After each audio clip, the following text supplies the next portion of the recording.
नमस्कार।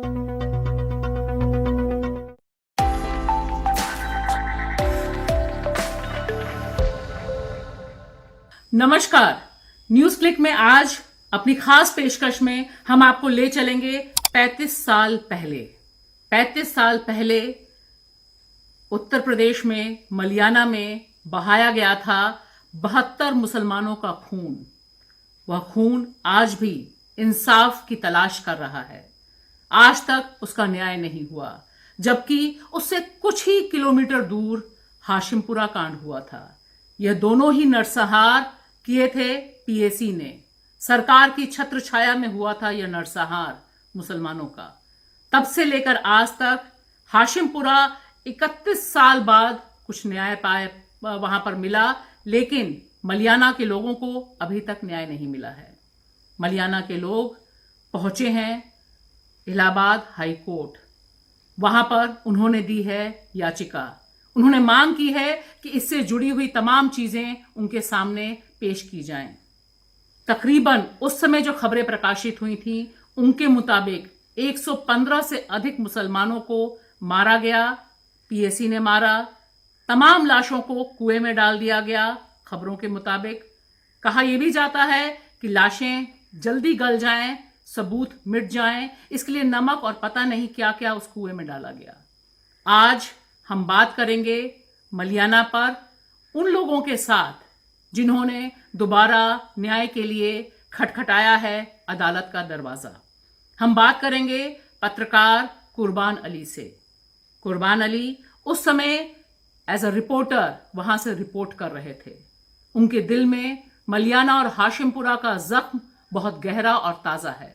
हम बात करेंगे विभूति नारायण राय से, जो उस समय वहां पोस्टेड थे गाजियाबाद में, और हाशिमपुरा उनकी वजह से सामने आ पाया था।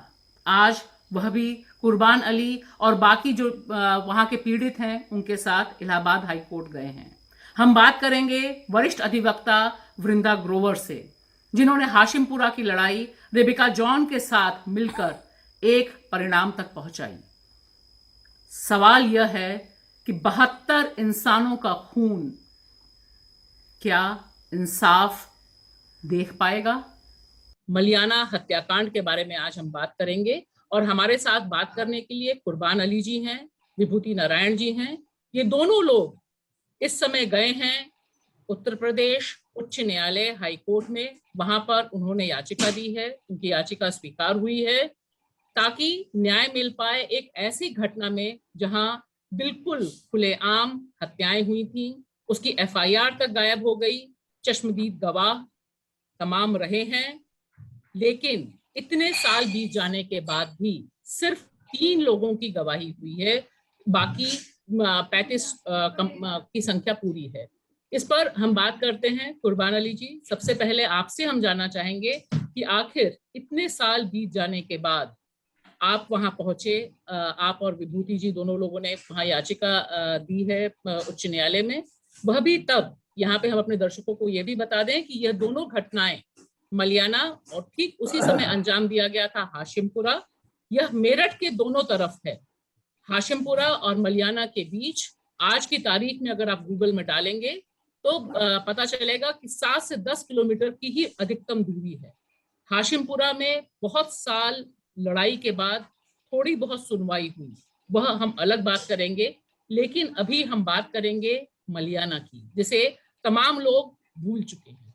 दरअसल मेरठ में अप्रैल 1987 में बड़े खौफनाक सांप्रदायिक दंगे हुए थे। उस समय रविवार साप्ताहिक के साथ मैं जुड़ा हुआ था और लखनऊ में पोस्टेड था, लेकिन मेरे एडिटर ने कहा कि तुम मेरठ चले जाओ। तो मैं लगभग 3 महीने तक दिल्ली में रहा और रोज़ मेरठ जाता था और वापस आता था। और ये जो 14 अप्रैल से दंगे शुरू हुए तो ये पूरे मई चले और जून तक चले। और मई में 22 मई को एक ऐसी घटना हुई जिसका भी आपने जिक्र किया कि हाशिमपुरा से तकरीबन 50 मुस्लिम नौजवानों को इकट्ठा किया गया। जानबूझ करके नौजवानों को इकट्ठा किया गया और उन्हें ले जा करके पहली खेप में मुरादनगर में गंगनहर है, वहाँ 20-22 लोगों को मार दिया गया गोली से और उनको नदी में नहर में डाल दिया गया। और फिर उसके फौरन बाद वो कुछ बदहवासी में भाग करके गए दिल्ली सीमा के नज़दीक हिंडन नदी पे, दूसरी खेप को वहाँ 20-22 लोगों को मारा। 42 लोगों के मरने की बात आई, उसमें से 4-6 लोग जीवित भी बचे, कुछ मुरादनगर में जुल्फ़िकार नासिर नाम का व्यक्ति और बाद में वो बाबू थी।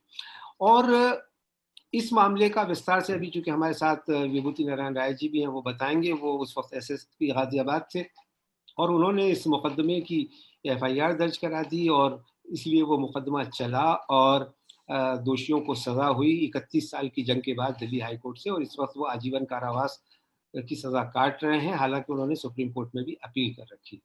लेकिन इसके दूसरे ही दिन यानी 23 मई को वहां भी पीएसी की योजना बताते यही है कि उसी तरह की थी कि जिस तरह से हाशिमपुरा से उठाया था लोगों को और कहीं दूर ले जाकर के मार दें।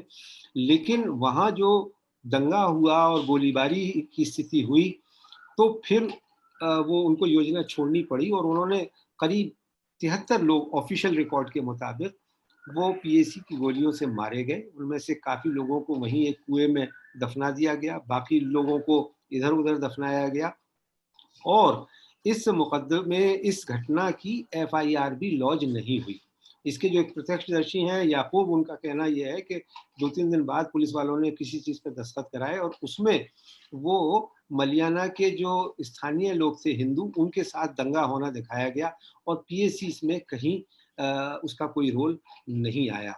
जबकि इस घटना के 3 दिन बाद ही जो उस वक्त के मुख्यमंत्री थे वीर बहादुर, उन्होंने कहा कि मलियाना में पीएसी की गोली से 10 लोग मारे गए हैं।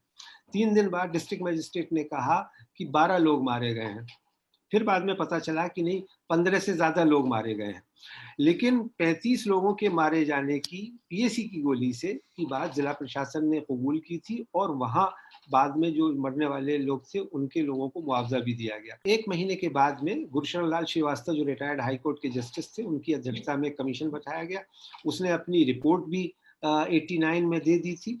लेकिन मजेदार बात यह है और ये त्रासदी है हमारे इस देश की कि 34 साल हो गए, 800 तारीख उस मुकदमे में पड़ चुकी हैं, लेकिन अभी तक कोई भी एक भी गवाह के साथ गवाही पूरी नहीं हुई है और अब तो वो एफआईआर भी गायब हो गई है जो जिस पे मुकदमा चला था। तो हम आपने सवाल किया था कि हाई कोर्ट क्यों गए, तो हम हाई कोर्ट इसलिए गए कि जब हाशिमपुरा का फैसला आया तो मैंने और राय साहब ने बैठ कर के ये तय किया कि हमें मलियाना के लोगों को भी न्याय दिलाने के लिए कुछ काम करना चाहिए और इसके अलावा साथ ही जो 12 लोग मेरठ और फतेहगढ़ जेलों में मारे गए और जिनकी एफआईआर दर्ज हुई और जिसकी वजह से बहुत सारे लोग निलंबित किए गए जेल के अधिकारी और पुलिस के अधिकारी, वो मुकदमा भी ठंडे बस्ते में पड़ गया और उनके परिवारजनों को आज तक कोई मुआवजा नहीं मिला। तो हमारी मांग ये है जिसको लेकर के हम इलाहाबाद हाई कोर्ट गए हैं कि एक तो एक एसआईटी का गठन किया जाए, इस पूरे मामले की जांच की जाए, दोषियों को सजा मिले और जो पीड़ित परिवार हैं उन्हें मुआवजा दिया जाए। जी, विभूति जी, आपकी बहुत अहम भूमिका रही कि हाशिमपुरा जिंदा रहा, एक कम से कम जो कत्लेआम हुआ था उस पर एफआईआर हुई और 31 साल लंबी लड़ाई के बाद थोड़ा बहुत ही सही उस पर न्याय कहेंगे अन्याय कहेंगे।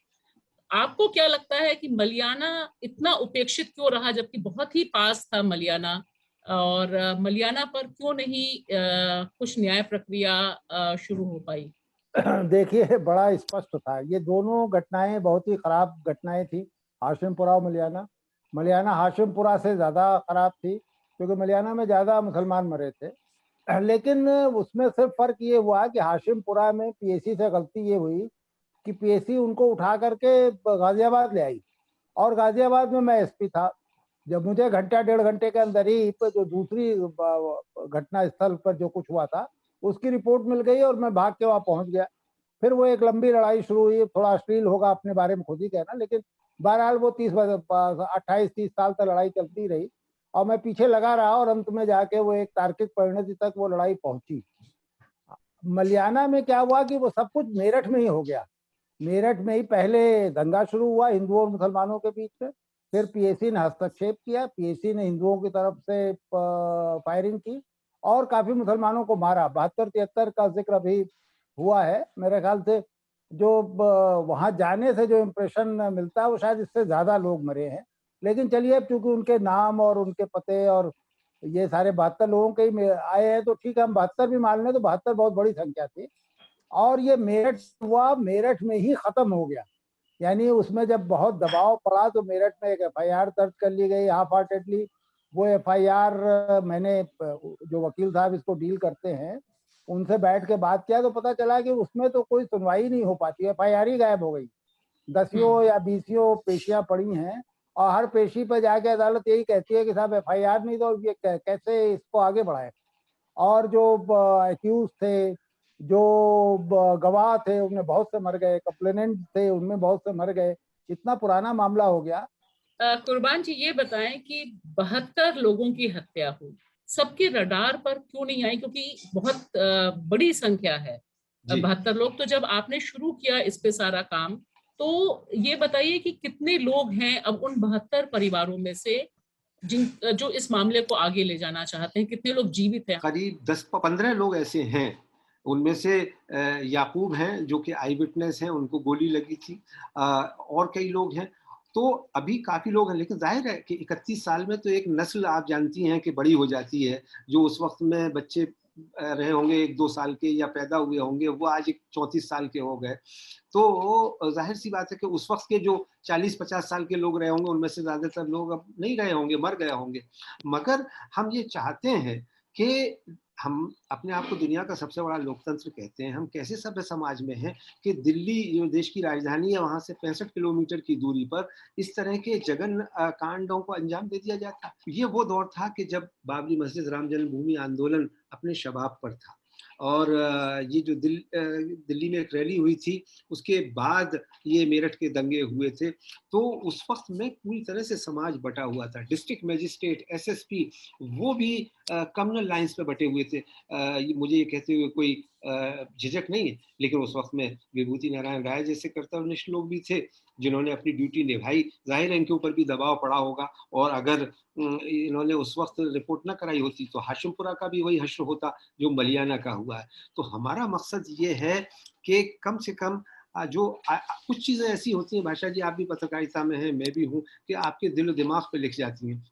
मेरे ऊपर भी मलियाना और हाशिमपुरा और मेरठ के वो दंगे, जिन्हें 3 महीने तक मैंने चिलचिलाती धूप में कवर किया था, दिलो-दिमाग पे ऐसे छा गए हैं कि वो हॉन्ट करते रहते हैं। वो मुझे मेरा ज़मीर इस बात को कभी गवारा नहीं करता कि मैं खामोश बैठ जाऊँ।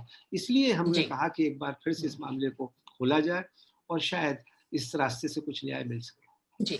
विभूति जी, आप थोड़ा याद करके बताइए कि क्योंकि आपने उस समय दखल दिया, हाशिमपुरा में एफआईआर हुई, उस समय जब मलियाना के बारे में आपको पता चला, और अधिकारी तो एक दूसरे को जानते हैं, रास्ता रहता है, तो क्या कुछ आपकी बातचीत या संपर्क या कुछ आपने परस्यू करने की कोशिश की कि मलियाना का मामला सीधे सीधे मेरठ के अंदर है? कितना पॉलिटिकल प्रेशर उस समय रहा होगा, रहा था? और आपको लगता है कि मेरठ के जो अधिकारी, जिम्मेदार अधिकारी हैं, उन पर था जिन्होंने मुझे नहीं किया? मुझे अभी तक याद है कि एक दिन मैं सर्किट हाउस पहुंचा, तो उस समय के उत्तर प्रदेश के गृह मंत्री गोपीनाथ दीक्षित वहां मौजूद थे, और उन्होंने एक प्रेस कॉन्फ्रेंस में एक अफसर के सस्पेंशन का वो एक तरह से अनाउंस कर दिया कि वो अफसर सस्पेंड कर दिया गया है, जो मलियाना में बहुत सीधे सीधे जिसका इन्वॉल्वमेंट था।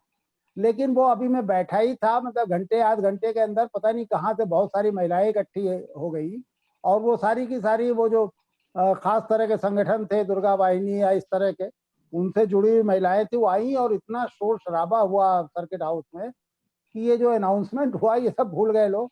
और मैंने भी बाद में देखा कि उस अनाउंसमेंट का तो कोई फॉलो अप ही नहीं हुआ, कोई ऑर्डर इशू ही नहीं हुआ। खाली ये तो वो, जो औरतें आई थी वो उसको बचाने के लिए आई थी? हाँ, बचाने के लिए आई थी, वो विरोध में आई और उस अफसर के पक्ष में आई। लेकिन मलियाना को लेकर के जो मेरा जो अकादमिक इंटरेस्ट था, और जो खासतौर सांप्रदायिकता को समझने का जो मेरा इंटरेस्ट था, उसके अंतर्गत मैं डॉक्यूमेंट इकट्ठा करता रहा, लोगों से ओरल हिस्ट्री की तरह उनसे चीजें जमा करता रहा, और समय समय पर अपने लेखन में मैंने उनका इस्तेमाल किया। हालांकि मैं खुद उस घटना स्थल पर नहीं गया, लेकिन जो मुझे मेरे स्टाफ ने बताया कि वहाँ एक मस्जिद थी और उसके चारों तरफ आबादी थी, कुएं, एक कुआं या एक या दो कुएं थे, और एक तरह से जब पीएसी का हस्तक्षेप हुआ उसके बाद मुसलमान भाग करके मस्जिद में छिप गए।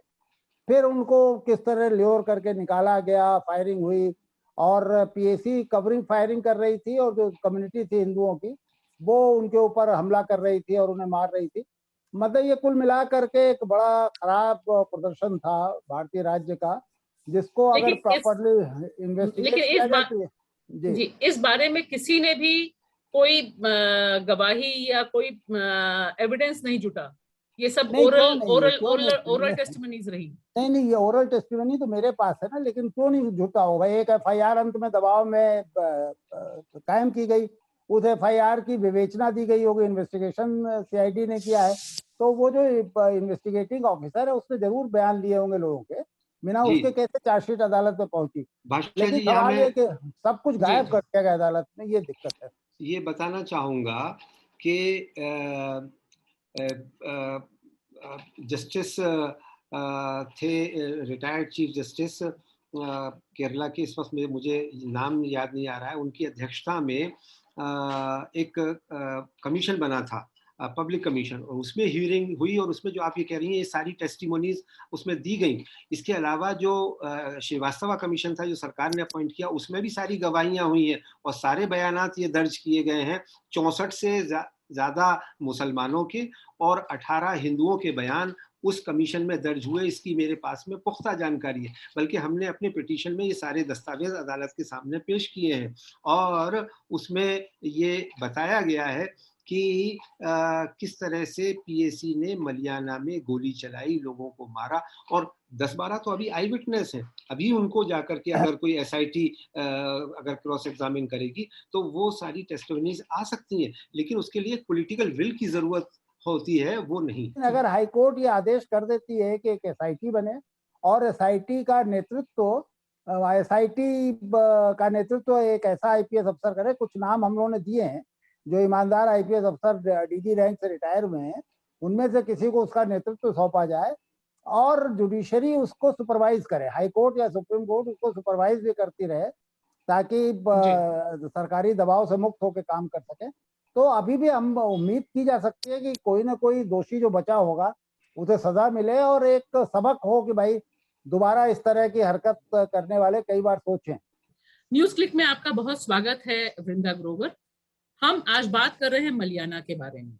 मलियाना में न्याय मिले, वहां पर जिस तरह से कत्लेआम हुआ था उस पर अभी लोग गए हैं, 3-4 लोग गए हैं इलाहाबाद हाई कोर्ट, और वहां पे उन्होंने कहा है कि जो जो मामले हैं उसको सामने लाया जाए, जो आयोग की रिपोर्ट है वो सामने आए। आप इस डेवलपमेंट को कैसे देखती हैं? ये बहुत जरूरी डेवलपमेंट है। देखिए, एक तरह से मलियाना, जैसे हमें याद है 1983 में एक नेल्ली मैसेकर असम में हुआ, कभी किसी ने उसके बारे में कोई केसेस नहीं हुए, कोई इंक्वायरी नहीं हुई। ये बहुत large scale human rights violations होती है स्टेट की तरफ से। हमें मालूम है कि हिंदुस्तान में बार बार ऐसे हादसे होते हैं, ऐसे स्टेट इम्प्यूनिटी बढ़ती है। अगर उनका कुछ जवाबदेही नहीं होगी, अगर कोई सवाल ही नहीं पूछे जाएंगे, अगर हम इतना भी नहीं करेंगे कि एक इंक्वायरी होके पता तो चले किसने किया, कैसे किया, किसके साथ हादसा हुआ, किसको मारा गया, तो फिर तो बिल्कुल खुली छूट है। मलियाना और हाशिमपुरा में एक बात पर तो किसी को कोई संदेह नहीं है कि जिनको मारा गया वो निर्दोष थे, उनका कोई लेना देना नहीं था, कोई किसी क्राइम में इन्वॉल्व नहीं थे। वहां पे राइटिंग चल रही थी, मगर ये लोगों को इसलिए नहीं मारा गया क्योंकि वो राइटिंग में इन्वॉल्व थे, उनको इसलिए टारगेट किया गया कि क्योंकि वो मुसलमान थे। हाशिमपुरा में हम जानते हैं कि प्रोविंशियल आर्म्ड कांस्टेबलरी का एक बटालियन ने उनको मारा है। उस बात का को निकालने में हमें 31 साल अदालतों में, पुलिस इन्वेस्टिगेशन में निकल गए।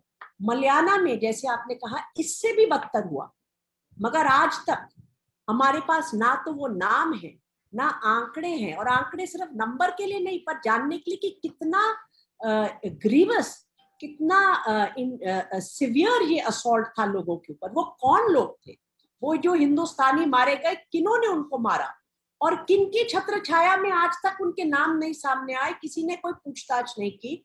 तो अगर इस सब बातों को छुपाया दबाया गया है पूरे स्टेट के मसले से, तो आज भी वो बातें एक नासुर बन के हैं और उनका सच जानने का हम सबको हक है। और ये बहुत इंटरेस्टिंग बात है कि यूपी में तमाम पॉलिटिकल पार्टीज की सरकारें हो चुकी हैं, मगर क्यों किसी भी पार्टी को इसका सच जानने में इंटरेस्ट नहीं है। बहुत बार हम जैसे लोगों को जो इंसाफ की लड़ाई लड़ते हैं, हमें किसी ना किसी पार्टी के मत्थे मारा जाता है, जबकि हम लोग बिल्कुल किसी पार्टी से हमारा कोई लेन देन नहीं होता। ये हाशिमपुरा मलियाना तो वहां पर कांग्रेस की सरकार थी उस समय, फिर भी हम लोगों ने लड़के उस सच को लड़ा।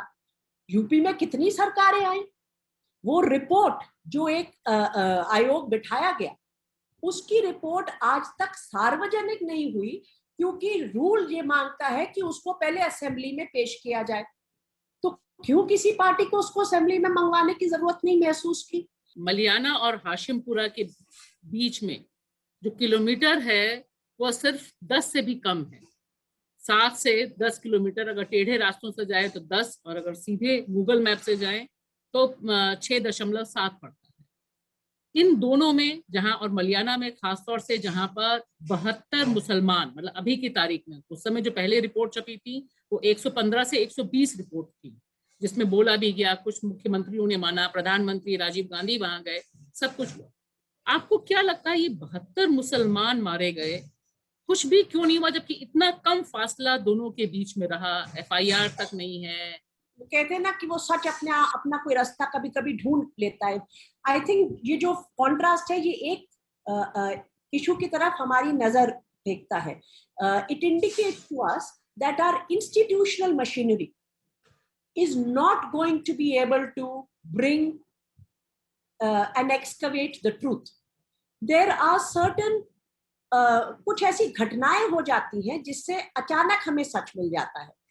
ये जो हाशिमपुरा में के लोग थे, इन्हें जब गोली मारी गई गंग नहर वगैरह के पास और इनकी लाशों को नदी में बहा दिया गया, उनमें से एक लाश बहते बहते दिल्ली की कल्याणपुरी तक पहुंच चुकी थी। खुशकिस्मती से गोली लगने के बावजूद 5 लोग जिंदा बच गए। उनमें से एक भागकर अपने एक अंकल मामा के पास कहीं पहुंचा, जो उस समय चंद्रशेखर या किसी को जानते थे, और वो चंद्रशेखर साहब उनको शहाबुद्दीन साहब के पास ले गए। These are all little incidents which are not part of any institutional system. हमारा जो सिस्टम है वो अपने आप में बिल्कुल ध्वस्त हो गया है। वो क्योंकि वो शहाबुद्दीन साहब को जानते थे, तो वो शहाबुद्दीन साहब के सामने पहुंच गया। शहाबुद्दीन साहब ने इस बात को, इस मसले को मीडिया के सामने रखा और वो बहती हुई लाशें दिख गई, इसलिए ये मसला उठा। ये इसीलिए मैं कह रही हूँ, इसमें मलियाना इतना खुशनसीब नहीं था। मलियाना में जहां तक मेरी जानकारी वो बहुत सीमित है, वहां पर लोगों को वहीं मार दिया गया, कुएं में डाल दिया गया। और वहां उस कुएं के अंदर फास्फोरस पाउडर और नमक डाला गया ताकि बॉडीज जल्दी जल्दी डिकम्पोज हो जाए। और क्योंकि पूरे सिस्टम और स्टेट की मशीनरी में किसी को भी इंटरेस्ट नहीं था कुछ पूछने का कि 70-72 जितने भी मुसलमान मर गए, किसी ने पूछताछ ही नहीं की और सब दफना दिया गया। सत्य को दफनाया गया, क्योंकि जो हाशिमपुरा की भी बॉडीज हैं, आज की तारीख में डेथ विद डिग्निटी वगैरह वगैरह की बड़ी बातें चल रही हैं। हाशिमपुरा में मारे गए लोगों की लाशें वापस नहीं दी गई उनके परिवारों को, उनको दफनाया नहीं गया, उनको क्रिमेट किया गया, ताकि, और उसके बाद आपके पास क्या सबूत रहेगा उन लाशों का। तो ये जो सिस्टम है वो सच को दफना रहा था। जी, तो आपको लगता है कि मलियाना में दोबारा दरवाजा खटखटाने से कुछ लाभ मिल सकता है? मुझे लगता है उसका लाभ पूरे देश के लिए है। क्यों हुआ, किसने किया, किसने इस सच को, इन तथ्यों को दबाया, उस बात का सामने आना जरूरी है। हो सकता है कि हम विशेष क्रिमिनल अकाउंटेबिलिटी किसी इंडिविजुअल की ना डाल सके, मगर पता तो चले इस देश में कि ये सिस्टम कितने दशकों से सड़ा हुआ है, ताकि हम अगर इसका कुछ बदलाव चाहते हैं तो पहले वो सच को हमें स्वीकार करना होगा। जी, शुक्रिया न्यूज़ क्लिक से बात करने के लिए।